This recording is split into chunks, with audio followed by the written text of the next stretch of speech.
Working with Sukumar గారు ఎలా అనిపించింది? It was wonderful. Sukumar sir is like నాకు పుష్ప 1కే నేను సర్ప్రైజ్డ్. సెట్లో ఫస్ట్ డేనే ఆయన నీకు నువ్వు పుష్పకి అగేన్స్ట్ కాదు, నీకేదో కొంచెం ఉంది నీకు సాఫ్ట్ కార్నర్, నువ్వు అన్నంత అగేన్స్ట్ ఏం కాదు నువ్వు, కానీ నీకు మొగుడంటే భయం, సో నేను చూపించవు నీకున్న ఆ సాఫ్ట్ కార్నర్ని అని చెప్పి నార్మల్గా వెడ్డింగ్ కార్డ్ తీసుకోవాలి నేను అక్కడ వెళ్ళి. ఎలా తీసుకుంటావు, వెనక్కి తిరిగి చూస్తావా చూడవా, మీ ఆయన్ని తీసుకొచ్చేస్తావా, మధ్యలో వెనక్కి తిరుగుతావా, హీ విల్ ఆస్క్ యూ. నాకు అప్పుడే I was like impress that నన్ను అడగాల్సిన అవసరం లేదు చిన్న షార్ట్కి నువ్వు ఎలా చేస్తావు అని. నన్ను సార్ నేను భయపడుతుంటా కదా సార్, సో వెనక్కి తిరిగితే ఆగిపోవాలి నేను భయానికి, సో వెనక్కి తిరగకుండా తీసుకొచ్చేసా అంటే కరెక్ట్ అది చెయ్యి.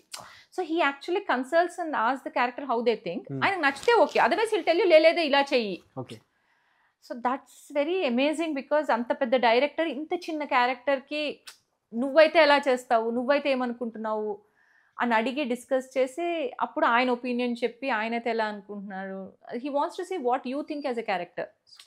సో ఈవెన్ 2లో కూడా నేను ఏడుస్తున్నప్పుడు నేను వెళ్ళి అడిగాను సార్ ఇప్పుడు నేను ఆల్రెడీ 8 చేసి వచ్చానా బాగా, లేకపోతే మదర్ పుష్ప బయటకు వచ్చే టైంకి ఆల్రెడీ మదర్ దగ్గర బాగా ఏడ్ చేశాను, ఎందుకంటే అంతే చూపిరు కదా, లేదా అప్పుడు ఏడుస్తూ ఉంటానా ఏంటి అన్న అంటే నీకు అప్పుడు ఎలా ఫీల్ వస్తే అలా చెయ్యి ఓకే అన్నారు అంతే. సూపర్. నీకు లోపల ఏ ఫీలింగ్ ఎలా ఉంటే అలా చెయ్యి అన్నారు.